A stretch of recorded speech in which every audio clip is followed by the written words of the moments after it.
Load interrupter, ठीक है, पता होना चाहिए इसके बारे में लोड इंटरप्टर होता क्या है, ठीक है, ज्यादा खास इंपॉर्टेंट है नहीं पर आपको पता होना चाहिए, ठीक है। तो देखो लोड इंटरप्टर क्या होता है भाई, जैसे ये मेरा एक जनरेटिंग स्टेशन है, ठीक है, ये इसकी क्या है, बस बार है, ओके, ये आपकी क्या है, इसकी बस बार है, ओके।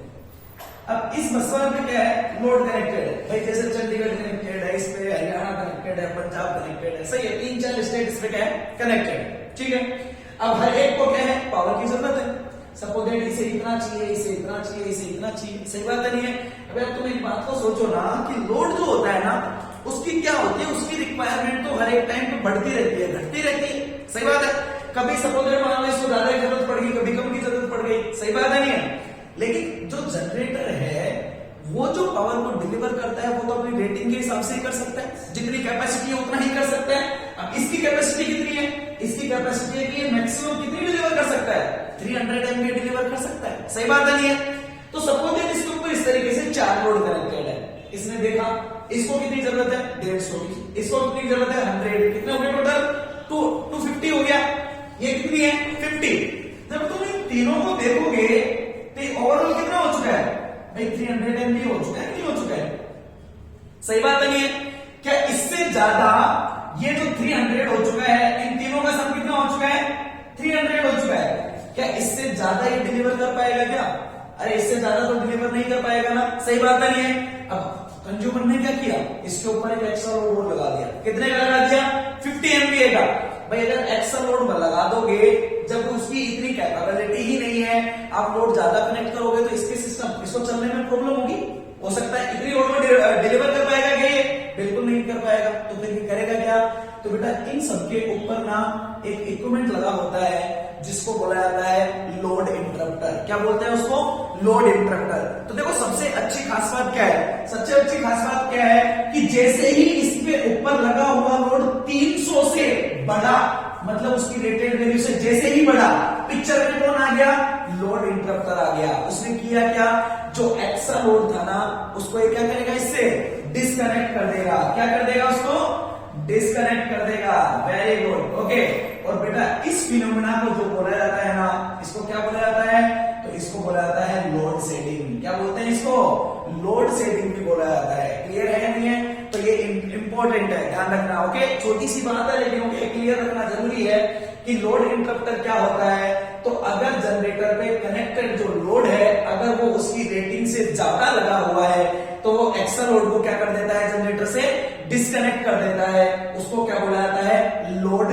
शेडिंग बोला जाता है। और इस पूरे फिनोमेना को क्या बोला जाता है, लोड इंटरप्टर बोला जाता है, सही बात है नहीं है। हाँ, तो यहां से एक क्वेश्चन अराइज होता है, वो क्वेश्चन क्या होता है, तो वो ये पूछा जाता है कि लोड इंटरप्टर होता है वो कब ऑपरेट होता है, मतलब वो कब पिक्चर में आता है, सही बात है नहीं है। तो देखो अगर ये कनेक्टेड लोड जो है ना जनरेटर के ऊपर, अगर ये 300 एमवीए से कम होता तो क्या कभी वो पिक्चर में आता, क्या किसी को डिस्कनेक्ट करता, नहीं करता, सही बात है नहीं है। लेकिन जैसे ही 300 से ज्यादा हुआ इसने एक्स्ट्रा लोड को क्या कर दिया, डिस्कनेक्ट कर दिया, सही बात है नहीं है। तो ये इंपॉर्टेंट है कि लोड इंटरप्टर जो होता है वो कब आपके पिक्चर में आता है, तो वो आपके पिक्चर में आता है रेटेड कंडीशन पे, कब आता है, रेटेड लोड पे। तो ये इंपॉर्टेंट है, क्लियर है नहीं है, कब पिक्चर में आएगा वो, रेटेड लोड पे पिक्चर में आता है बेटा, क्लियर है नहीं है।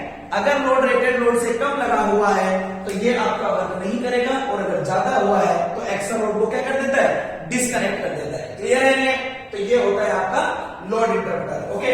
इसी तरीके से एक छोटी सी कहानी और है, ओके, और वो कहानी है आपकी किसकी, आइसोलेटर की, ओके।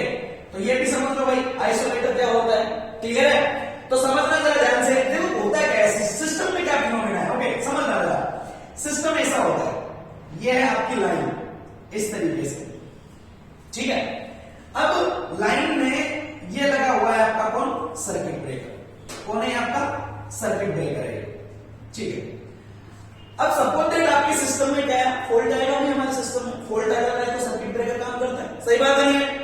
सपोज दैट मेरे सिस्टम में फॉल्ट आया तो सर्किट ब्रेकर ने काम किया और इसने सिस्टम को क्या बना दिया, ओपन सर्किट बना दिया, बिल्कुल सही बात है, बिल्कुल सही है। अब ओपन सर्किट जैसे ही बनाओगे, सपोज दैट ट्रांसमिशन लाइन यहां से टूट के कहां गिरी थी, जमीन पे, तो इधर वोल्टेज 0 आ गया था, इधर जो वोल्टेज होगा वो जनरेटर का वोल्टेज होगा, मतलब हाई वोल्टेज होगा, सही है नहीं है। तो इसके और इस यहाँ पे जो वोल्टेज आएगा वो वोल्टेज काफी ज्यादा हाई होगा, होगा या नहीं होगा? बिल्कुल सही बात है। और यहां से और यहां के बीच में अगर आप डिस्टेंस देखो तो ये डिस्टेंस सपोज दैट मैंने नाम दिया L1 के बराबर है। अगर ये वोल्टेज बहुत ज्यादा हाई है और ये डिस्टेंस अगर काफी कम है तो आपको पता ही है इलेक्ट्रिक फील्ड डेवलप हो जाता है भाई, किसके बराबर? V/L1 के बराबर होगा। और क्या प्रोड्यूस करेगा ये? आर्क। क्या प्रोड्यूस करेगा? क्योंकि ये वोल्टेज बहुत ज्यादा हाई होता है हाई ट्रांसमिशन लाइन पे, over 11 kilo volt, 33 kilo volt. सही बात नहीं है? तो ये वोल्टेज बहुत जबरदस्त है, लेकिन ये आपकी जो लेंथ होती है तो काफी कम होती है, तो यहाँ पे जबरदस्त इलेक्ट्रिक फील्ड आएगा, आयोनाइजेशन होगा। और इस आयोनाइजेशन की वजह से क्या होगा? आर्क का प्रोडक्शन होगा। क्या आप चाहते हो सिस्टम में आर्क हो? अरे मैं तो ये चाहता हूं कि जल्दी से जल्दी क्या हो जाए, आर्क मेरी खत्म हो जाए। सही बात है नहीं है? तो इस आर्क को मुझे खत्म करना है। तो देखो अगेन वही फिनोमिना है। क्या फिनोमिना है? अरे भाई वोल्टेज तो फिक्स है ट्रांसमिशन लाइन के ऊपर, 11 किलो वोल्ट होगा, 22 होगा, 33 होगा। सही बात है नहीं है? लेकिन जिस वैल्यू को आप चेंज कर सकते हो वो क्या है? तो वो वैल्यू होती है बेटा आपकी लेंथ। सही बात है नहीं है? तो अगर इलेक्ट्रिक फील्ड को क्या करना है? रिड्यूस करना है, तो लेंथ को क्या करना पड़ेगा? अरे इंक्रीज करना पड़ेगा। बिल्कुल सही बात है नहीं है? बिल्कुल सही बात है। तो इस लेंथ को कैसे इंक्रीज किया जाता है? तो बेटा ध्यान से सुनना, सर्किट ब्रेकर के इधर साइड यहां पे, ओके, और सर्किट ब्रेकर के इधर साइड में यहां पे दोनों तरफ जो होते हैं वो क्या कनेक्टेड होते हैं? आइसोलेटर कनेक्टेड होते हैं। क्या कनेक्टेड होते हैं? आइसोलेटर कनेक्टेड होते हैं। ओके, क्या काम होता है इनका? तो देखो जैसे ही सर्किट ब्रेकर ओपन होता है तो ओपन होने के बाद देखो पहले कौन ओपन होगा, ये इंपॉर्टेंट है। पहले कौन ओपन होगा? तो पहले ओपन होगा सर्किट ब्रेकर। देखो हुआ क्या, सबके पहले आपके सिस्टम में पहला काम क्या हुआ? फॉल्ट का आना, फॉल्ट आया। सही बात है नहीं है? ये फॉल्ट आ गया बेटा आपका। फॉल्ट आने के बाद में क्या होगा? दूसरा काम, सर्किट ब्रेकर ओपन होगा। सही बात है नहीं है? अब सर्किट ब्रेकर ओपन हुआ तो क्या परेशानी हुई? भाई लेंथ काफी कम थी, इलेक्ट्रिक फील्ड ज्यादा था, तो क्या हुआ? आर्क का प्रोडक्शन हुआ। अब मैं क्या चाहता हूं? आर्क को मिनिमाइज करना चाहता हूं। सही बात है नहीं है? तो आर्क को मिनिमाइज करने के लिए मैंने क्या किया? इधर लगा हुआ है आइसोलेटर, इधर भी लगा हुआ है आइसोलेटर, इन दोनों को भी मैंने क्या कर दिया?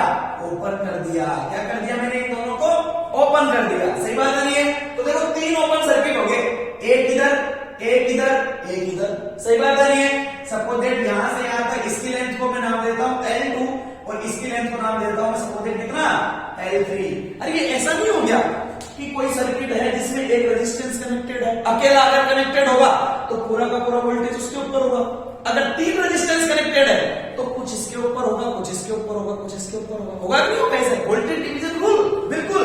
तो क्या ये पूरा वोल्टेज है वो थोड़ा इसके ऊपर डिवाइड हो जाएगा, थोड़ा इसके ऊपर और थोड़ा इसके ऊपर, मतलब हर एक के ऊपर वोल्टेज भी कम हो गया। और ओवरऑल लेंथ की बात करो तो L1 plus L2 plus L3 length भी क्या होगी? इंक्रीज हो गई। तो इलेक्ट्रिक फील्ड क्या हो गया? रिड्यूस हो गया। अगर इलेक्ट्रिक फील्ड रिड्यूस हो गया तो क्या हो जाएगा? अरे भाई मेरा जो आर्क होगा ना वो आर्क मेरा क्या हो जाएगा? रिड्यूस हो जाएगा। यही तो चाहता था मैं। सही बात है नहीं है? तो सर्किट ब्रेकर ओपन करने के बाद में प्रैक्टिकल लाइफ में हम क्या करते हैं? तो इसको ओपन करने के बाद हम क्या करते हैं? आइसोलेटर को ओपन करते हैं। किसको ओपन करते हैं? आइसोलेटर को ओपन करते हैं। सही बात नहीं है? प्रैक्टिकल फिनोमेना है। क्लियर है? अब आइसोलेटर ओपन हो गया, अच्छा खासा डिस्टेंस हो गया, आर्क कम हो जाएगा। अब बची हुई जो करंट होती है ना थोड़ी बहुत, जो किस किस की वजह से, तो आपको पता है ना ट्रांसमिशन लाइन में इंडक्टेंस भी होता है, कैपेसिटेंस भी होता है। सही बात नहीं है? तो उनकी वजह से थोड़ी बहुत करंट बची होती है, उसको हम क्या करते हैं? तो उसको हम इस तरीके से क्या कर देते हैं? ग्राउंड कर देते हैं। तो बची हुई थोड़ी बहुत करंट कहां चली जाती है? जमीन में चले जाती है। सही है? और आपका सिस्टम क्या हो गया? सेफ हो गया। सही बात नहीं है? तो चौथा काम क्या करते हैं? ग्राउंडिंग करते हैं। क्या करते हैं? चौथा काम ग्राउंडिंग करते हैं। समझ में आया नहीं है? ये इंपॉर्टेंट है। क्लियर है कि जब आपके सिस्टम में फॉल्ट आ जाता है तो वर्किंग का प्रोसेस क्या क्या होता है? सही बात नहीं है? तो पहले आएगा फॉल्ट, रिले फॉल्ट को महसूस करेगा, सिग्नल देगा किसको? सर्किट ब्रेकर को। सर्किट ब्रेकर क्या होगा? ओपन होगा। ओपन होने के बाद में कौन ओपन होगा? आइसोलेटर, क्योंकि इसमें आर्क ज्यादा आता है। सही बात नहीं है? उसको रिड्यूस करने के लिए, प्रोटेक्शन को बढ़ाने के लिए क्या ओपन करेंगे? आइसोलेटर। आइसोलेटर ओपन करने के बाद में बची हुई जो चार्जिंग करंट होगी उसको क्या कर देंगे? ग्राउंड कर देंगे। सही बात नहीं है? तो बेटा ये जो फिनोमेना होता है ना यहां से यहां, ये फिनोमेना किसका होता है? ब्रेकिंग का होता है। क्लियर है नहीं है? मतलब सर्किट को ब्रेक करने का फिनोमेना होता है। क्लियर है? तो ये सर्किट को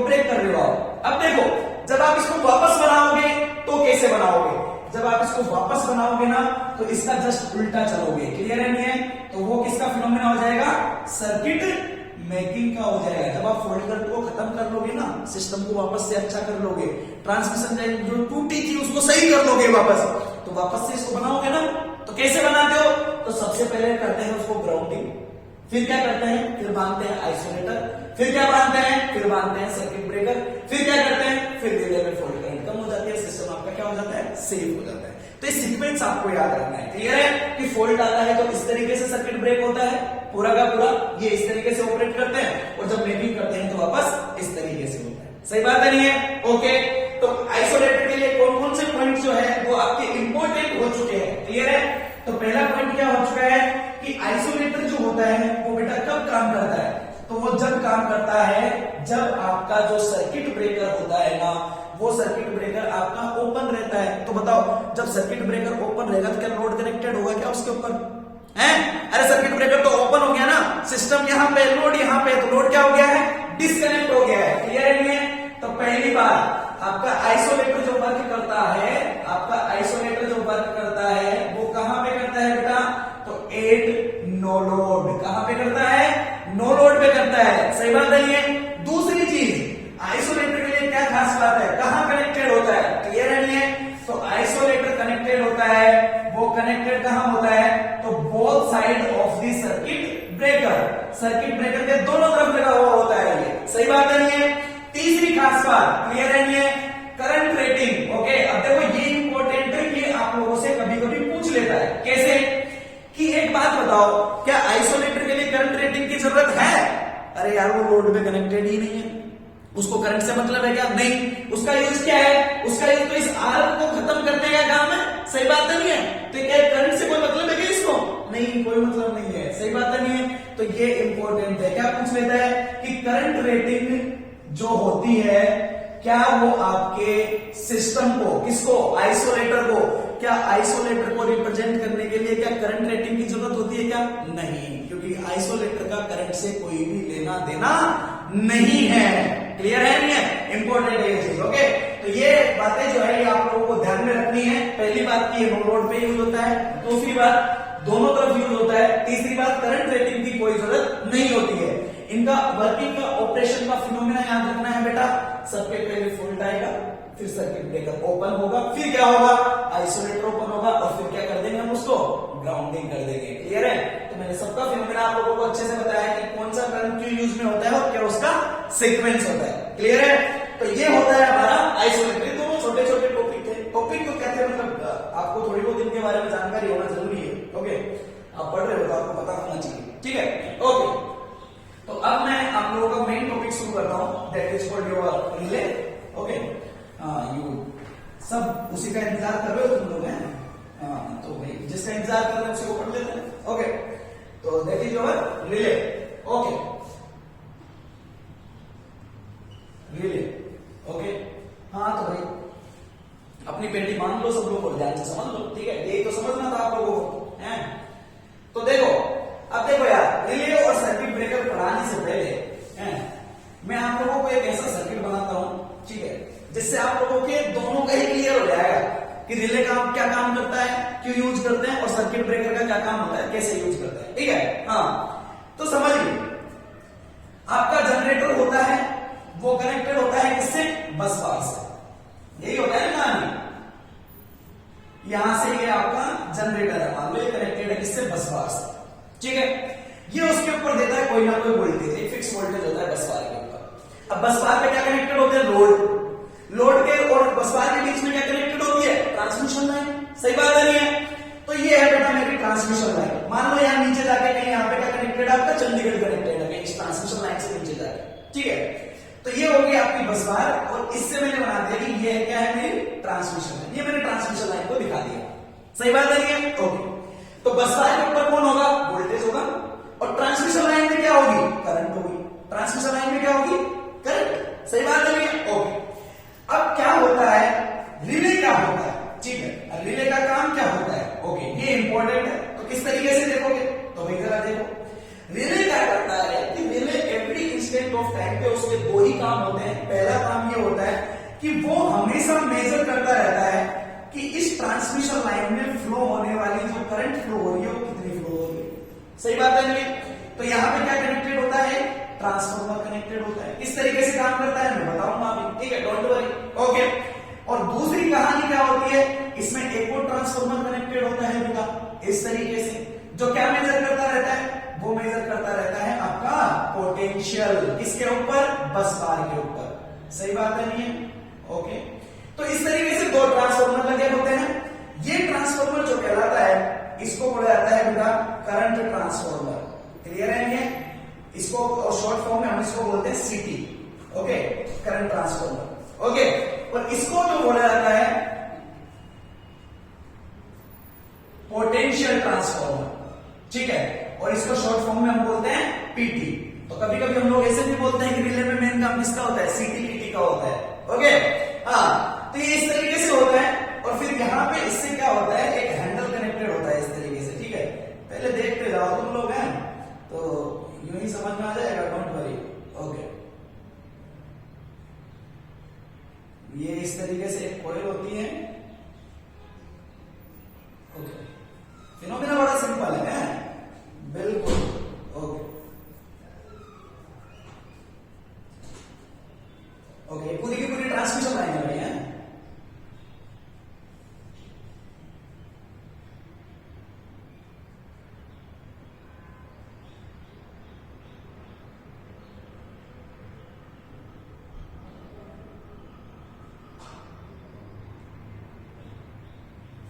ओके, ये होता है आपका सर्किट ब्रेकर। देखो सर्किट ब्रेकर थोड़ा सिंपल है,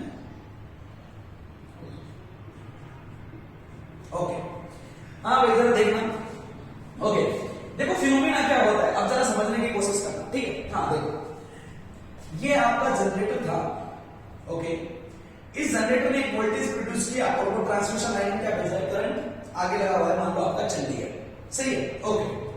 तो क्या होगा कि यहां पे क्या करता है, एक ये इस तरीके से एक बॉक्स लगा हुआ होता है, इसको बोलते हैं हम रिले। क्या होता है ये आपका रिले। इस रिले का क्या काम होता है, तो बेटा इस रिले का काम ये होता है कि एवरी इंस्टेंट ऑफ टाइम पे इस ट्रांसमिशन लाइन में जाने वाले करंट और इस बस बार के ऊपर आने वाले वोल्टेज को क्या करता रहता है, ये मेजर करता रहता है। तो उसके लिए इसमें क्या लगे होते हैं, दो ट्रांसफार्मर लगे होते हैं। यहाँ पे होता है करंट ट्रांसफार्मर, जो इसमें से करंट को बताता है ट्रांसफार्मर के अंदर, इसके रिले के अंदर, भाई यहाँ पे कितनी जा रही है। सही बात है नहीं है? अरे इसमें करंट जाएगी किसके अकॉर्डिंग, इसमें भी जाएगी। सही बात है नहीं है? Very good. और यहाँ वोल्टेज होगा किसके अकॉर्डिंग, यहाँ भी होगा। सही है। अब आप बोल रहे होंगे सर ट्रांसफार्मर क्यों यूज किया, अरे डायरेक्ट यहाँ से करंट देख लेते, एमीटर लगा देते, वोल्टमीटर लगा देते, ऐसा भी तो कर सकते थे। सही बात है नहीं है? अरे ऐसा इसलिए किया क्योंकि बेटा यहाँ पे बस बार का जो वोल्टेज होता है बहुत ज्यादा हाई होता है, 11 किलोवोल्ट 30 किलोवोल्ट, सही है। यहाँ पे करंट काफी ज्यादा हाई होती है। तो अगर इतने करंट और वोल्टेज के लिए बनाओगे तो बताओ ना, रिले की रेटिंग अगर बहुत ज्यादा हाई हो जाएगी तो बहुत महंगा बनेगा कि नहीं बनेगा।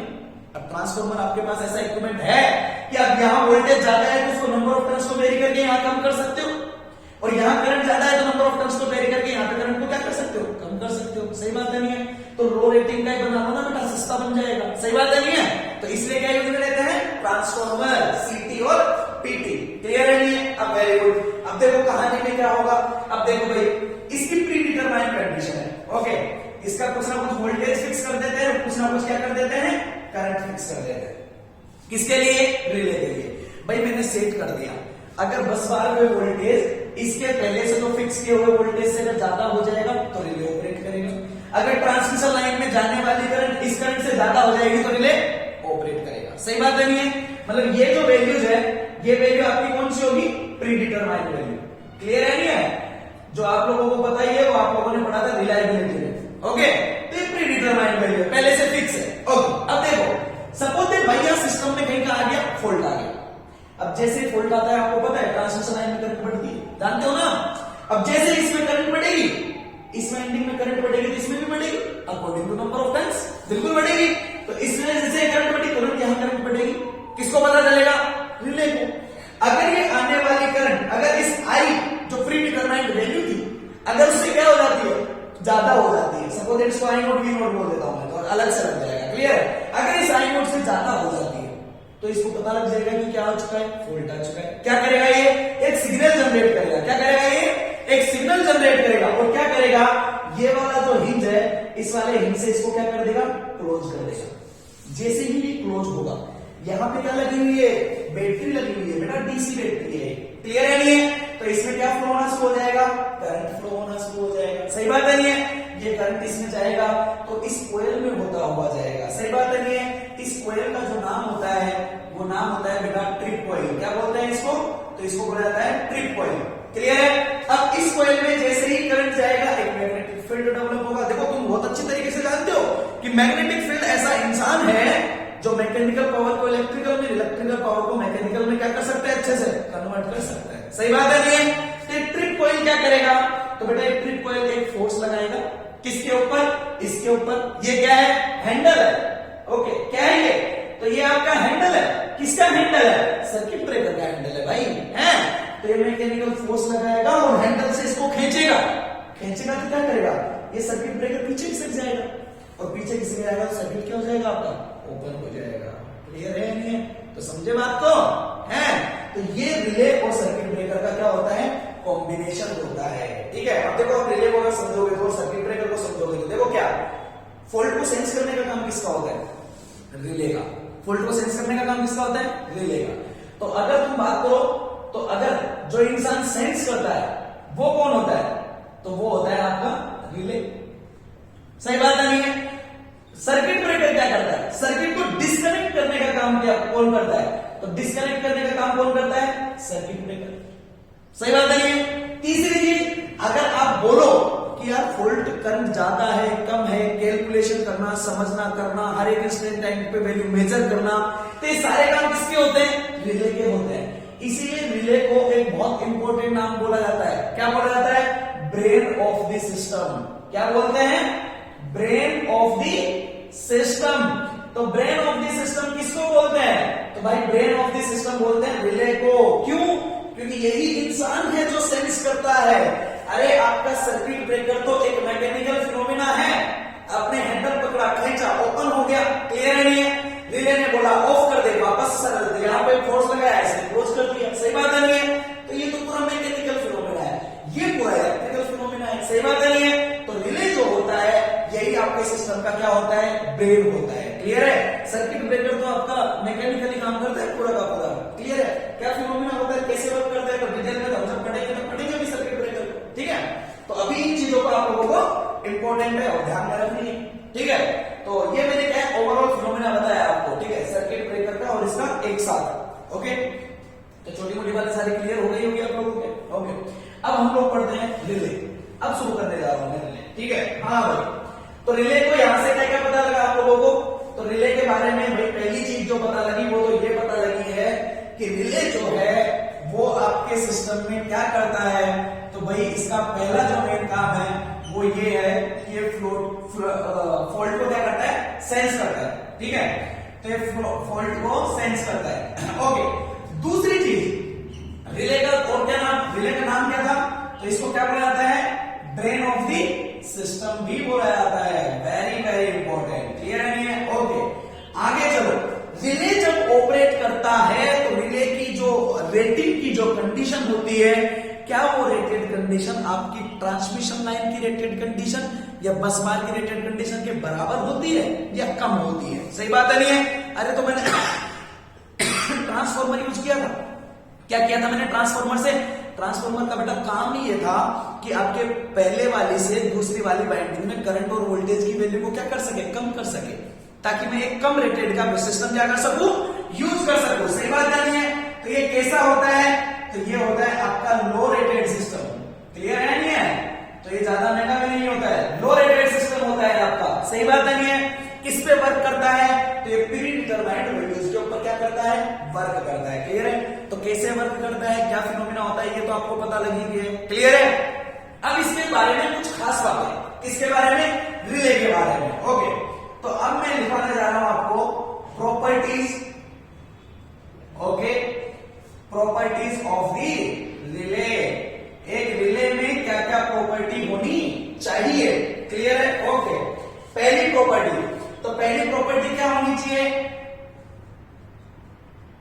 तो पहली प्रॉपर्टी आती है बेटा सेलेक्टिविटी। क्या होना चाहिए, सेलेक्टिविटी। अरे सेलेक्टिविटी का क्या मतलब है, तो बेटा अगेन वही बात आ जाती है कि ये आपका जनरेटर कनेक्टेड है, इससे दो लोड कनेक्टेड है, सपोज दैट ये है आपका लोड नंबर 1 और ये कनेक्टेड है आपका लोड नंबर 2।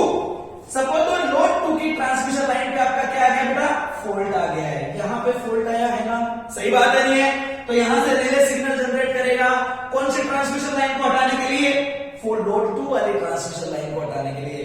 लेकिन लोड 1 तो सेफ है ना, तो वो तो हेल्थी पार्ट है नहीं है, सही बात है नहीं है? तो क्या इसको हटाना चाहिए क्या, नहीं हटाना चाहिए, ठीक है? तो सेलेक्टिविटी होनी चाहिए। सेलेक्टिविटी किस किस के बीच में, कि वो डिसाइड कर सके कि हेल्थी पार्ट कौन सा है और आपका कौन सा पार्ट, फॉल्टी पार्ट कौन सा है, सही बात है नहीं है? तो वो फॉल्टी पार्ट को रिमूव कर सके और हेल्थी पार्ट को एज इट इज रख सके। तो that is very important, selectivity. Clear है? दूसरा रिलायबिलिटी, देखो काफी बार बता चुका हूं, क्लियर है? ये आपका प्री डिटरमाइंड वैल्यू जो अभी अभी मैंने बताया था V0 और I0, क्लियर है नहीं है? तो क्या कर सके, प्री डिटरमाइंड जो वैल्यू है, ओके, प्री डिटरमाइंड जो वैल्यू है उनके ऊपर क्या कर सके, ये ऑपरेट कर सके। क्लियर है नहीं है? ओके, उसके ऊपर क्या कर सके, ऑपरेट कर सके। क्लियर है नहीं है? ओके, नेक्स्ट चीज तीसरी, स्पीड। देखो इसमें थोड़ा सा समझने की कोशिश है, इसकी जो स्पीड होनी चाहिए, ओके, तो इसकी स्पीड वेरी हाई भी नहीं होनी चाहिए, वेरी हाई भी नहीं होनी चाहिए और वेरी लो भी नहीं होनी चाहिए। क्लियर है? इसकी स्पीड बहुत ज्यादा हाई भी नहीं होनी चाहिए, बहुत ज्यादा कम भी नहीं होनी चाहिए, इसकी स्पीड मॉडरेट होनी चाहिए। क्यों? उसका रीजन क्या है? तो बेटा उसका रीजन ये है, अगर बहुत ज्यादा हाई हुई ना, तो जैसे ही फॉल्ट आया ये तुरंत क्या करेगा, सर्किट ब्रेकर को बोल देगा ओपन कर दे। लेकिन किसने बोला कि वो फॉल्ट वाला ही करंट है? भाई फ्लक्चुएशन की वजह से भी तो हो सकता है ना, सही बात है नहीं है? तो इसका क्या खत्म हो जाएगा, डिस्क्रिमिनेशन खत्म हो जाएगा, सही बात है नहीं है? तो डिस्क्रिमिनेशन की प्रॉपर्टी बनाए रखने के लिए ये तब तक ऑपरेट ना करे जब तक इसे क्लियर नहीं हो जाए कि ये फॉल्ट है, और जैसे ही इसे पता लगे कि फॉल्ट है ये तुरंत सिस्टम पे क्या कर दे, ऑपरेट कर दे, सही बात है नहीं है? तो ये थोड़ा सोचने में टाइम लगाए भी सही, मतलब जैसे नहीं करते अपन कि क्वेश्चन का पेपर आया तो पहले क्वेश्चन को अच्छे से पढ़ो, फिर उसके बाद में जब समझ में आ जाए तो उसका आंसर दो। क्लियर है? ऐसा नहीं कि उस पेपर देखा, डायरेक्ट क्वेश्चन देखा, डायरेक्ट आंसर लगा दिया, तो हो सकता है तुम्हारे समझने में कुछ गलती हो गई, सही बात है नहीं? ब्रेन है भाई, क्लियर है? तो ब्रेन की तरह ही काम करेगा। ओके, तो पहले करंट आएगी तो पहले उसको देखेगा ये फ्लक्चुएशन करंट है या फॉल्ट करंट है। अगर फ्लक्चुएशन है तो ऑपरेट नहीं करना है, अगर फॉल्ट है तो आपको ऑपरेट करना है, सही बात है? जब डिसाइड हो गया कि हाँ ये फॉल्ट करंट है तो फिर तुरंत वर्क करेगा, सही बात है नहीं है? तो इसकी स्पीड ना तो फास्ट होती है बहुत ज्यादा, ना बहुत ज्यादा लो होती है। That's very important. Clear, moderate होता है। Okay, another one point, that is your point number 4, ठीक है? ओके, तो ओके, इंपॉर्टेंट पॉइंट्स वो तो ओके, इंपॉर्टेंट जो वर्ड है वो तो अलग से लिखा होगा मैं, ठीक है? तो इसकी सेलेक्टिविटी होनी चाहिए, रिलायबिलिटी होनी चाहिए, इसमें स्पीड होनी चाहिए, डिस्क्रिमिनेशन तो आप समझ ही चुके होंगे, अभी अभी मैंने बताया डिस्क्रिमिनेशन होना चाहिए, सही बात है नहीं है? ओके, उसके अलावा 5वां, देखो ये तो बताना ही नहीं है मुझे, इकोनॉमिकल होना चाहिए। क्लियर है? तो ये सारी प्रॉपर्टी किसकी होती है, देखो ये इंपॉर्टेंट है, ये क्लियर है? ये स्पीड इंपॉर्टेंट है, सेलेक्टिविटी इंपॉर्टेंट है, क्लियर है? तो ये थोड़ा सा आपको क्या करना है, ध्यान में रखना है, ये इसकी क्या है, प्रॉपर्टीज है। ओके, क्लियर है ना सब? Okay, very good. अब मैं आगे चलता हूं रिले के बारे में और इंपॉर्टेंट चीजें आप लोगों को बताने के लिए, ठीक है? ये इसकी प्रॉपर्टी है। ओके, रिले में क्या है, कुछ इंपॉर्टेंट टर्म्स है, ठीक है, जिनके बारे में आपको पता होना चाहिए। ओके, तो देखो इंपॉर्टेंट टर्म्स, ओके, जिनके बारे में आप लोगों से पूछ लिया जाए कि क्या है तो आपको पता होना चाहिए, ठीक है? तो पहली इंपॉर्टेंट टर्म होती है इसमें पिकअप वैल्यू, ठीक है? या आप बोल सकते हो पिकअप करंट, ये भी बोल सकते हो। पिकअप वैल्यू करंट की भी हो सकती है, वोल्टेज की भी हो सकती है, ठीक है? तो पिकअप वैल्यू भी बोल सकते हो इसको, पिकअप करंट बोल सकते हो, पिकअप वोल्टेज बोलते हो, जो भी आपको बोलना है। क्लियर है? ओके, अब सुनना पिकअप करंट क्या होता है या पिकअप वैल्यू क्या होती है, ठीक है? एक ही बात है, वोल्टेज और करंट तो कुछ नहीं, पिकअप वैल्यू क्या होता है, पिकअप वैल्यू। अरे भाई एक बात बताओ, ये है आपका रिले, ये रिले है मान लो भाई, अब यहाँ ये है ट्रांसमिशन लाइन, इसमें क्या आ गया, यहाँ पे फॉल्ट आ गया, अरे बिल्कुल सही बात है, फॉल्ट आ गया। अब जैसे ही फॉल्ट आएगा इसमें करंट की वैल्यू क्या होना शुरू होगी, बढ़ना शुरू होगी, सही बात है नहीं है? अब देखो रिले जब तक तो ऑपरेट नहीं करेगा जब तक इस करंट की जो वैल्यू है, कौन सा करंट, फॉल्ट करंट की जो वैल्यू है जब तक बड़ी नहीं हो जाए, इससे प्री डिटरमाइंड कंडीशन से, या रेटेड वैल्यू ऑफ कौन सी, रिले की जो रेटिंग है। अरे भाई रिले की क्या रेटिंग है, इतनी करंट, इससे कम कम होगा तो ऑपरेट नहीं होगा, इससे ज्यादा होगा तो ऑपरेट होगा। सही बात है नहीं? तो जब तक वैल्यू इससे बड़ी ना हो जाए तब तक तो वो ऑपरेट करेगा नहीं, शांत बैठा रहेगा। जैसे ही वैल्यू इससे ज्यादा होगी वो ऑपरेट करना शुरू करेगा। सही बात है नहीं है? तो पिकअप करंट जो होती है वो रेटेड करंट से वो ज्यादा होती है। सही बात है नहीं है? लेकिन फुल करंट से क्या होती है, कम होती है। सही बात है नहीं है? तो वो वाली करंट मिनिमम करंट क्या बोल सकते हो इसको, तो इसको आप क्या बोल सकते हो, मिनिमम करंट एट विच, जिसमें क्या होता है, okay, eight which relay will operate. सही बात है कि वो वाली करंट जिसमें आपका रिले का होता है ऑपरेट होता है। ओके, तो that is called your pickup current. Okay, क्या बोल सकते हो पिकअप करंट का क्या होता है, तो अगर आप बोलते हो कि आपका पिकअप करंट या पिकअप वैल्यू की अगर बात करो तो बेटा ये किससे बड़ी होती है, तो ये बड़ी होती है आपकी आई नोड से, या बोल सकते हो किससे, रेटेड करंट से। किससे बड़ी है ये आपकी, रेटेड करंट से बड़ी है। लेकिन छोटी किससे है, छोटी है आपकी किससे, फॉल्ट करंट से। ओके, अभी भी बताई दिया है मैंने। ओके, तो पिकअप वैल्यू फॉल्ट करंट से छोटी होती है और रेटेड करंट से कैसी होती है, बड़ी होती है। कोई कंफ्यूजन नहीं है इसमें। Okay, very good. अब देखो क्या होगा भाई, पिकअप करंट मिल गया उसको, रिले को पता लग गया ऑपरेट करने, रिले ने तुरंत ऑपरेशन किया, उसने सिग्नल भेजा किसके पास में, सर्किट ब्रेकर के पास में। सर्किट ब्रेकर के पास में सिग्नल किया और सर्किट ब्रेकर ने हैंडल को खींचा और उसको क्या किया, ओपन किया, और सर्किट को क्या किया, ब्रेक किया। लेकिन इन सारे प्रोसेस में टाइम तो लगा है, इन सारे प्रोसेस में टाइम तो लगा ना भाई, उसको पता लग गया, फिर उसने सिग्नल भेजा, फिर सिस्टम में ऑपरेशन हुआ, ट्रिप कॉइल ने सिग्नल भेजा, फिर सर्किट ब्रेकर ने वापस खींचा, सर्किट ब्रेकर को ओपन हुआ। क्लियर है नहीं है? तो पिकअप वैल्यू से लेके और सर्किट ब्रेकर के ओपन करने तक के जो टाइम होता है ना, उसको बोलते हैं ऑपरेटिंग टाइम। क्या बोलते हैं उसको, ऑपरेटिंग टाइम। जैसा हम किसमें बोल रहे थे, फ्यूज में बोल रहे थे, लेकिन यहां इसका दूसरा नाम भी होता है। क्या होता है, इसको पिकअप टाइम भी बोलते हैं। क्या भी बोलते हैं इसको, पिकअप टाइम भी बोलते हैं। क्लियर है? ऑपरेटिंग टाइम भी बोल सकते हो या क्या भी बोल सकते हो इसको, पिकअप टाइम भी बोल सकते हैं। क्लियर है नहीं है? तो ये कौन सा टाइम है, टाइम। ओके, टाइम कहां से कहां तक, okay, from pickup current, okay, pickup current to, okay, open circuit, open circuit breaker. Clear है नहीं है? पिकअप करंट से लेके सर्किट ब्रेकर को ओपन करने तक का जो टाइम होता है, क्लियर है, शॉर्ट में ही लिखा हूं, तो पिकअप करंट से लेके सर्किट ब्रेकर को ओपन करने का जो टाइम होता है वो टाइम आपका क्या कहलाता है, पिकअप करंट कहलाता है। क्लियर है नहीं? ओके, फिर इसके बाद में तीसरी वैल्यू आती है, that is called your reset. क्या बोलते हैं उसको, रीसेट। ओके, रीसेट वैल्यू या रीसेट करंट, कुछ भी बोलो आप, ठीक है। तो देखो कहानी वही है यार, पहले तुमने क्या कर दिया, उसको ओपन कर दिया, फिर उसको क्या करके वापस से बना रहे हो। सही बात है नहीं? तो बनेगा कब, सोचो भाई, जब पिकअप वैल्यू से करंट ज्यादा हो गई थी तो वो ऑपरेट कर दिया था। अब जब करंट पिकअप वैल्यू से कम हो जाएगी, मतलब एक जो करंट होगी पिकअप वैल्यू से कम ही होगी वो, क्लियर है, या रेटेड करंट से कम ही होगी, तो रेटेड करंट से कम वाली वो करंट जिससे आपका स्विच जो रिले होगा वो वापस बोल देगा सर्किट ब्रेकर को कि अब इसको क्या कर दो, बंद कर दो। सही बात है नहीं है? अरे जब फॉल्ट खत्म हो जाएगा तो वापस से बनाओगे नहीं बनाओगे सर्किट ब्रेकर को, बिल्कुल बनाओगे ना। तो क्या करंट की वैल्यू कम होगी कि नहीं होगी, बिल्कुल कम होगी ना। किससे कम होगी, इस आई नोड से भी कम हो जाएगी, वही क्या नहीं रहेगी।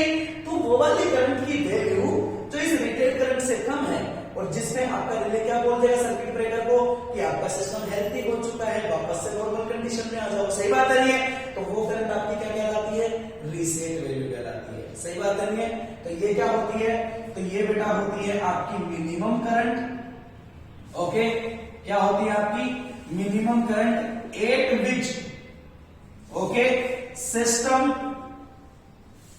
विल बिकम, या at which circuit breaker will be closed.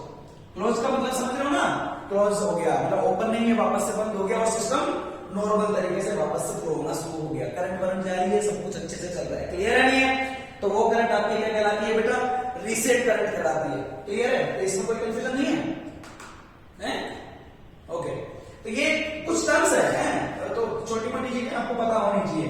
कोई बोल दे पिकअप करंट क्या होती है तो पता होना चाहिए, पिकअप टाइम क्या होता है, ठीक है, रीसेट वैल्यू क्या होती है, तो ये सारी चीजें जो है वो आपको पता होनी चाहिए। ओके, एक और टर्म आती है यहाँ पे, हाँ ओके, वो और सुन लेना, एक और टर्म होती है बेटा, okay, that is called your, इसको मैं मिटा रहा हूं, ओके, वो थोड़ी इंपॉर्टेंट है, उसको देख लेना। ओके, एक और टर्म होती है यहाँ पे, that is called your PSN, ये कभी कभी पूछ लेता है आपसे, ठीक है, पीएसएन, इसकी फुल फॉर्म होती है प्लग सेटिंग मल्टीप्लायर। अब भाई सुनो, एक चीज को जरा ध्यान से समझने की कोशिश करना, ठीक है, आप लोगों ने क्या किया, एक रिले बना दिया, सोचो एक रिले बनाया मैंने, ठीक है, ये मेरा रिले है, अब इसकी रेटिंग जो है वो क्या है भाई, जैसे इसकी करंट की, एक छोटा सा एग्जांपल है ना, नॉर्मल, इसकी करंट की रेटिंग है मान लो 20 एम्पियर और इसकी वोल्टेज की रेटिंग है मान लो 30 वोल्ट, नॉर्मल ऐसे, ठीक है, प्रैक्टिकल लाइफ में बहुत बढ़िया। तो मान लो 20 एम्पियर वोल्टेज की रेटिंग कितनी है, 30 वोल्ट, सही बात है नहीं है, फॉल्ट आएगा। अब ये क्या बोल रहा है, ये बोल रहा है कि अगर फॉल्ट आया और फॉल्ट की वजह से अगर करंट 20 से ज्यादा हो गई तो रिले बोल देगा कि हाँ भाई सिस्टम को, सर्किट ब्रेकर को क्या कर दो, ओपन कर दो, सही बात है नहीं है। ओके, अब आपको पता लगा कि जिस सिस्टम के लिए आप इस रिले को यूज कर रहे हो ना, क्लियर है, उस सिस्टम में तो जब वो हेल्थी होता है और लोड को सप्लाई प्रोवाइड करता है ना, तभी होती है इतनी करंट, तो है, तो इतनी करंट तो तभी होती है, इस रिले को कैसे यूज करोगे फिर तुम उसके ऊपर, है, क्योंकि इतनी करंट तो उसमें हमेशा होती है। मान लो भैया आप जनरेटर को यूज कर रहे हो, चंडीगढ़ लगा रखा है आपने लोड के ऊपर, भाई ये जनरेटर है, अब इसके ऊपर आप लोगों ने क्या लगा रखा है, चंडीगढ़ लगा रखा है। अब चंडीगढ़ को बिना वोल्ट के नॉर्मल डे में करंट की जरूरत पड़ती है, मान लो 40 एम्पीयर की जरूरत पड़ती है, सही है। और रिले आपका कैसा है, आपके पास में रिले ऐसा है जिसकी रेटिंग कंडीशन कितनी है, 20 एम्पीयर, मतलब इसमें से 20 एम्पीयर भी इसको दिख गई तो क्या कर देगा, सर्किट ब्रेकर को बोल देगा कि ओपन कर ले, सही है। तो फिर क्या करें, तो फिर क्या करते हैं, तो फिर इसके यहां पे एक सर्किट होता है, उस सर्किट को बोलते हैं करंट सेटिंग, क्या बोलते हैं उसको, करंट सेटिंग, सही बात नहीं है। अब करंट सेटिंग क्या करती है, तो करंट सेटिंग जो होती है ये इस वैल्यू को जिस पे वो ऑपरेट करता है, कौन सी वैल्यू होती है, पिकअप करंट, उसी पे तो ओपन होता है, सही बात नहीं है, तो पिकअप करंट की वैल्यू को क्या कर देता है, चेंज करते हैं। तो हम अपने हिसाब से पिकअप वैल्यू को सेट कर सकते हैं कि हाँ भाई इस सिस्टम के लिए करंट जो है अगर इससे ज्यादा गए तो तुम मान लेना फॉल्ट है, और अगर इससे कम हुआ तो तुम मत मानना कि आपके सिस्टम में फॉल्ट आया है। तो इस वैल्यू को जो चेंज किया जाता है, पिकअप करंट की वैल्यू को जो चेंज किया जाता है वो किसके अकॉर्डिंग किया जाता है, करंट सेटिंग के अकॉर्डिंग किया जाता है। क्यों किया जाता है वो समझ में आ गया होगा आपको, सही है, ओके। तो इसलिए एक वर्ड आ जाता है, तो पिकअप करंट जो होती है, अगर इसका मैं फॉर्मूला अगर आप लोगों को बताऊं कि पिकअप करंट का फॉर्मूला क्या होता है, तो बेटा पिकअप करंट जो होती है, ओके, वो एक्चुअल में क्या होती है, तो एक्चुअल में होता है वो rating multiply with current setting, current setting को बढ़ाओ घटाओ तो पिकअप वैल्यू बढ़ जाएगी, घट जाएगी, सही बात है नहीं है। तो ये पिकअप करंट क्या होता है बेटा, तो ये होता है आपका रेटेड करंट, ओके, जो उसकी रेटिंग होगी मल्टीप्लाई विद, इससे मल्टीप्लाई करोगे करंट सेटिंग से, क्लियर है नहीं है, तो ये आपका पिकअप करंट होगी, ठीक है। वैसे प्लग सेटिंग मल्टीप्लायर क्या होता है, तो ये तो बड़ा सिंपल है, प्लग सेटिंग मल्टीप्लायर क्या होता है, तो ये होता है बेटा आपका fault current, okay, divide by pickup current, ठीक है। वैल्यू 1 से बड़ी होनी, छोटी होनी है, देखो बन ही रहा है, फॉल्ट करंट बड़ी होती है किससे, पिकअप करंट से, तो वैल्यू क्या होगी, ग्रेटर देन 1 होगी। देखो अगर पिकअप करंट की जगह आपको ये लिखा हुआ मिल गया, पिकअप करंट की जगह नीचे क्या लिखा हुआ मिल गया, rated current multiply with current setting, तो कंफ्यूज होने की जरूरत नहीं है, सही बात है नहीं है। तो पीएसएन का फॉर्मूला क्या भी ले सकते हो, fault current divide by rated current multiply with current setting, एक ही बात है, सही है, ओके। अब सुनो भाई रिले, अब मैं आप लोगों को रिलेज का बिहेवियर बताने जा रहा हूं। रिले कितने तरह के होते हैं, किस तरह का फिनोमेना होता है, ओके ओके, हाँ सुनो भाई, किस तरह से करना है,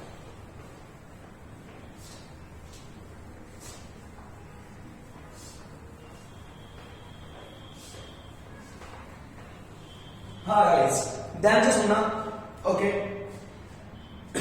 जो आप लोग चाहते हो वो आपको लिखने को मिलेगा, ठीक है, सुनना भाई। तो ये मैं पढ़ाने जा रहा हूं आप लोगों को टाइप ऑफ रिले।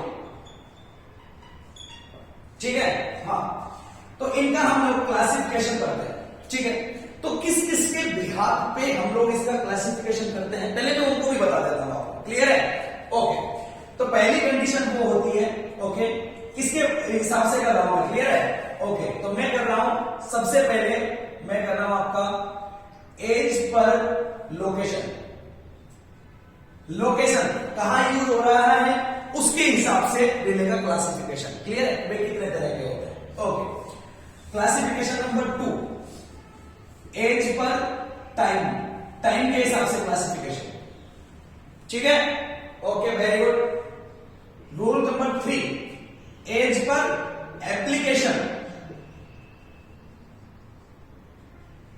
कि क्या एप्लीकेशन है उसका यूज करने का, उसके बिहाफ पे आपका क्लासिफिकेशन। एक एक को पढ़ेंगे, इसमें कहां कौन सी चीज इंपॉर्टेंट है और कहां कौन सी इंपॉर्टेंट चीज नहीं है वो भी मैं आप लोगों को बताते हुए चलूंगा। ठीक है, हाँ, तो बस ध्यान से, बस अपना ध्यान है ना वो पूरा इधर ही रखो बस ना, बाकी कोई कोई टेंशन वाली बात है। ओके, तो देखो पहली चीज को समझो, फर्स्ट एज पर लोकेशन। ठीक है, ओके, तो एज पर लोकेशन के हिसाब से रिले जो होते हैं वो बेटा दो तरह के होते हैं। कौन कौन सा होता है? तो पहला होता है यूनिट रिले, ठीक है, और दूसरा होता है आपका नॉन यूनिट रिले। ठीक है, देखो यूनिट रिले और नॉन यूनिट रिले को समझने से पहले आप एक चीज को और थोड़ा एडिशनल समझ लो, ध्यान से सुनना। कोई भी जो आपका प्रोटेक्शन होता है, ओके, कोई भी जो आपका क्या होता है प्रोटेक्शन, वो दो तरह से डिवाइडेड होता है। ठीक है, किस तरीके से डिवाइड होता है? तो पहला जो प्रोटेक्शन होता है उसको बोला जाता है बेटा प्राइमरी। क्लियर है?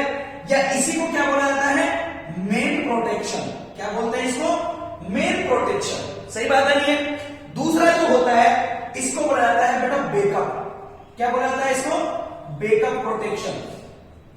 क्लियर है? तो ध्यान से सुनना, क्या मतलब है भाई? मतलब ये है यार, एक बात बताओ, आपने एक रिले यूज किया, ठीक है, और आप इंतजार कर रहे हो कि फॉल्ट आएगा और ये काम कर जाएगा। सही बात है नहीं है? अब अगर मान लो रिले गलत हो गया, खराब हो गया होगा, तो किसी टाइम पे फॉल्ट आया, रिले ऑपरेट ही नहीं हुआ, उसने सिग्नल भी नहीं बजा सर्किट ब्रेकर को, सर्किट ब्रेकर ओपन ही नहीं हुआ, आपका ट्रांसफार्मर उठ गया, आपका जनरेटर उठ गया।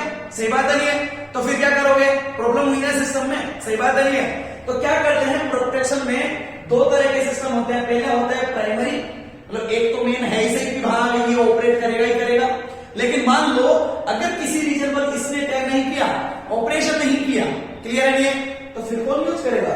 जो बैकअप वाला होगा। सही बात है नहीं है?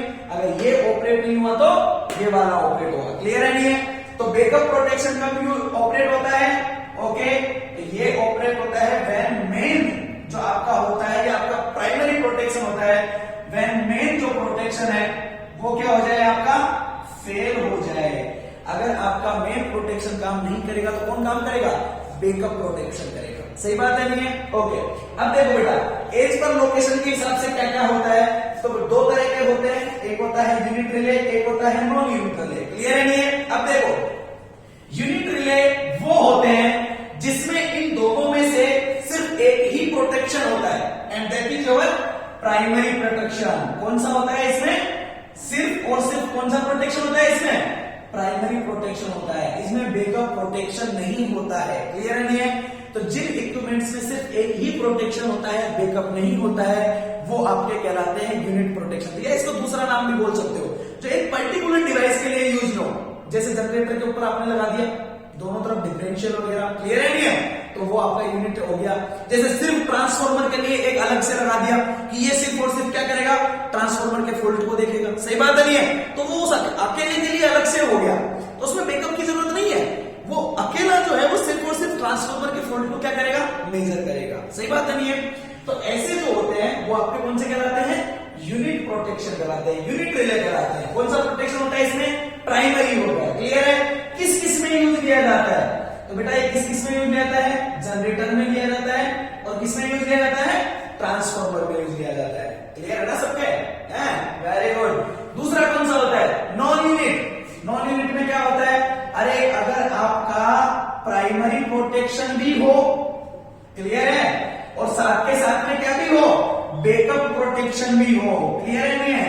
अगर दोनों ही हो तो आपका जो सिस्टम होता है वो कौन सा कहलाता है बेटा? नॉन यूनिट रिले कहलाता है। प्राइमरी भी है और कौन भी है? बैकअप भी है। तो वो कौन हो जाएगा? नॉन यूनिट हो जाएगा। किसमें यूज लिया जाता है? तो बेटा ये यूज लिया जाता है इसमें, ट्रांसमिशन लाइन में। किसमें यूज लिया जाता है?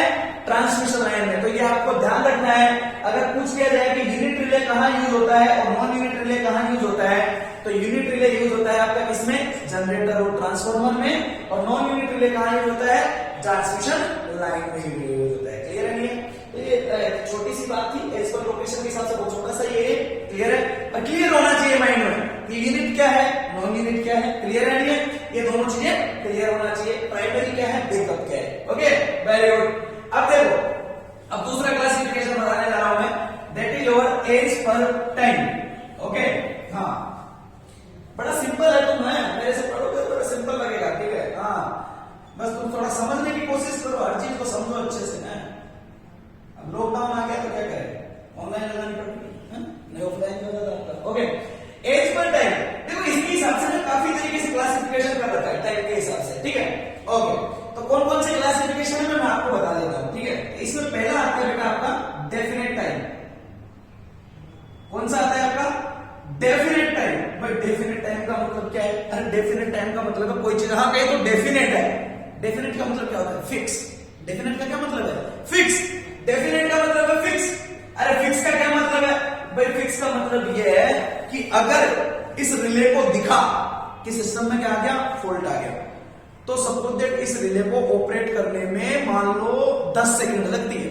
ठीक है, तो ये फिक्स है कि उसको 10 सेकंड लगेगी लगेगी। सही बात नहीं है? अब वो फॉल्ट करंट या तो बहुत ज्यादा हाई हो या वो फॉल्ट करंट बहुत कम हो। सही बात नहीं है? Doesn't depend. उसको क्या मतलब है? वो क्या फिक्स है उसके पास में? टाइम फिक्स है। अगर करंट बहुत ज्यादा हाई होगी तो भी उसको क्लियर करने में वो 10 सेकंड लगाएगा। अगर करंट फॉल्ट करंट बहुत ज्यादा कम होगी तो भी वो उसको क्लियर करने में कितना लगाएगा? 10 सेकंड ही लगाएगा। क्लियर है नहीं है? तो डजंट केयर कि आपकी जो करंट है, ये जो होता है, ये करंट के ऊपर क्या होता है? तो ये इंडिपेंडेंट होता है। क्लियर है नहीं है? ओके, तो कौन सी करंट के ऊपर? फॉल्ट करंट के ऊपर। ओके, फॉल्ट करंट से इसका कोई मतलब नहीं है। ओके, फॉल्ट करंट कम हो या ज्यादा हो, इसका वर्किंग का जो टाइम होता है वो क्या होता है? हमेशा फिक्स ही होता है। ये उसी टाइम के ऊपर बात करता है जितना इसका होता है। क्लियर है? Okay, that is. सेकंड जो होता है वो होता है आपका इंस्टेंटेनियस। ओ इंस्टेंटेनियस। अरे यार सुना नहीं है क्या तुम लोगों ने? आरएमएस वैल्यू होती है, पीक वैल्यू होती है, इंस्टेंटेनियस वैल्यू होती है, मतलब पर्टिकुलर टाइम पे कितनी वैल्यू है। ठीक है, हाँ, तो ये इंपॉर्टेंट हो गया। इंस्टेंटेनियस टाइम का क्या मतलब हुआ? जैसे ही फॉल्ट आया तुरंत वो फॉल्ट को क्या करेगा? क्लियर करेगा। डजंट केयर करंट कितनी है, करंट से मतलब नहीं है। ओके, करंट से उसको मतलब नहीं है, ये करंट से फिर इंडिपेंडेंट है। क्लियर है? बट इसका कोई फिक्स टाइम नहीं है। जैसे ही करंट आई, फॉल्ट करंट आया, ये तुरंत एज मिनिमम एज टाइम में सिस्टम को क्या करने की कोशिश करता है? क्लियर करता है। क्लियर है नहीं है? इंस्टेंटेनियस वैल्यू देखता है, मतलब जिस टाइम पे फॉल्ट आया तुरंत क्लियर करने की कोशिश करता है। क्लियर है? और अप्रोक्सीमेटली इसका जो ऑपरेटिंग टाइम होता है ना, ओके, इसका जो ऑपरेटिंग टाइम होता है वो अप्रोक्सीमेटली 0.1 सेकंड के बराबर होता है। सही है? बहुत कम टाइम में खत्म करने की कोशिश करता है। तो कितना होता है approximately? 0.1 second. Okay, very good. तो उसके अलावा और क्या होता है? देखो सी। ओके, ये होता है बेटा आपका inverse time, inverse time relay. भाई ये क्या बोलता है? इनवर्स टाइम कैरेक्टरिस्टिक हम लोगों ने पहले भी पढ़ी है। ठीक है, इनवर्स टाइम कैरेक्टरिस्टिक जो है, ओके, इनवर्स टाइम जो कैरेक्टरिस्टिक है वो हम लोगों ने पहले भी पढ़ी है। याद है ना क्या होता है? अरे इनवर्स टाइम कैरेक्टरिस्टिक क्या होती है? भाई इनवर्स टाइम ये होता है, अगर करंट ज्यादा हुई तो टाइम कम लगना चाहिए, अगर करंट कम हुई तो टाइम ज्यादा लगना चाहिए। तो सेम फिनोमेना है बिल्कुल। अगर आपका ये फॉल्ट करंट का जो लेवल है, अगर ये कैसा है? हाई है। कैसा है भाई? ये मतलब फॉल्ट करंट ज्यादा आ रही है। क्लियर है? तो ये रिले क्या करेगा? इसका जो ऑपरेटिंग टाइम होगा, कौन सा टाइम? ऑपरेटिंग टाइम, वो कैसा होगा? लो होगा। क्लियर है? Inverse phenomena. और अगर आपका आने वाला जो फॉल्ट करंट है अगर वो कैसा है, लो है, तो बेटा इसका जो ऑपरेटिंग टाइम होगा वो कैसा होना है, हाई होना है। क्लियर है नहीं है? आप बोल सकते हो कि वो टाइम जो होगा ना भाई वो प्रोपोर्शनल होगा किसके, 1/i के। क्लियर है नहीं है? तो ये रिले कौन सा होता है, ये होता है बेटा आपका इनवर्स टाइम रिले। क्लियर है नहीं है? ओके। इसके अलावा आपका एक और होता है, उसका नाम होता है बेटा आपका IDMT। क्लियर है नहीं है? तो इसको क्या बोलते हैं, ओके पहले इसकी फुल फॉर्म इंपॉर्टेंट है। ओके तो इसको क्या बोलते हैं, तो बेटा ये होता है आपका inverse definite okay minimum okay time. तो देखो ये दो चीजों का मिक्स है, इनवर्स का हो गया और किसका हो गया, डेफिनेट का हो गया। तो ये इनवर्स टाइम का और डेफिनेट टाइम का दोनों का क्या होता है, मिक्स होता है। मतलब इसमें इनवर्स की प्रॉपर्टी भी होगी और डेफिनेट की प्रॉपर्टी भी होगी। तो कैसा होता है बेस का फिनोमिना, तो ये ऐसा होता है। तो डायग्राम को समझो जरा। क्लियर है? ये हो गया आपका ऑपरेटिंग टाइम और ये हो गया आपकी फॉल्ट करंट। सही बात है? क्या होता है इनवर्स का फिनोमिना, क्या होता है, जैसे जैसे करंट बढ़ेगी टाइम की वैल्यू कम होनी चाहिए और कम करंट के लिए वैल्यू हाई होनी चाहिए। तो बिहेवियर तो कुछ ऐसा ही होने वाला है, होने वाला है कि नहीं होने वाला है? ठीक है। अब देखो जैसे जैसे सपोज दैट ये आपकी प्री डिटरमाइंड वैल्यू है। क्लियर है? अब देखो करंट की वैल्यू यहां से जैसे जैसे बढ़ती जाएगी टाइम की वैल्यू क्या होती जा रही है, कम होती जा रही है। लेकिन इसमें यहां पे एक चीज बड़ी इंपॉर्टेंट आ चुकी है बेटा, उसका जरा ध्यान से सुनना। ये मैं इसको थोड़ा सा क्लासिफाइड कर रहा हूं, देखना जरा। ये यहां पे ठीक है, देखना जब फॉल्ट करंट की वैल्यू इस वैल्यू से कम रहेगी, मतलब ये वाला रीजन जब तक रहेगा, तो करंट की वैल्यू जब इस रीजन में रहेगी ना, तो जैसे जैसे करंट बढ़ रही है यहां से टाइम ड्रास्टिकली तरीके से गिर रहा है। ओके मतलब ये वाला जो रीजन है ना, ये वाला रीजन आपके किसको दिखा रहा है, ये वाला रीजन दिखा रहा है बेटा आपके इनवर्स टाइम को। सही बात नहीं है? ओके